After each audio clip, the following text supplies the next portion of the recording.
Start. नमस्कार. महाराष्ट्रातील तमाम औषध अनुदानित मुख्याध्यापक, शिक्षक आणि शिक्षकेतर कर्मचारी यांना जाहीर आव्हान. आजपासून पावसाळी अधिवेशन सुरू झालेलं आहे आणि आझाद मैदानामध्ये महाराष्ट्र राज्य विनाअनुदान शाळा कृती समितीच्या माध्यमातून या ठिकाणी धरणे आंदोलन सुरू झालेलं आहे. भलेही पाऊस पडत असला तरीही आम्ही आमच्या मतावरती ठाम आहोत. जोपर्यंत आम्हाला प्रचलित नियमानुसार अनुदान मिळणार नाही तोपर्यंत आम्ही हे आझाद मैदान सोडणार नाही.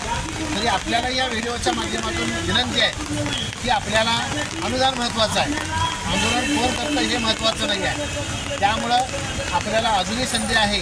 आपण सर्वांनी आझाद मैदान गाठावं आणि अनुदान मिळण्यासाठी हातभार लावावा ही विनंती सगळ्यांच्या वतीनं आपल्याला करतो. आणि यावं, या मैदान गाठावं. इथं सगळ्या प्रकारच्या सोयी आम्ही केलेल्या आहेत. महिला असतील, शिक्षक असतील, त्यांची राहायची सोय नसेल तर या ठिकाणी राहण्याची आणि जेवणाची सोयसुद्धा आम्ही आपली केलेली आहे. तरी त्वरित सगळ्यांनी आझाद मैदान गाठा ही नम्र विनंती. धन्यवाद.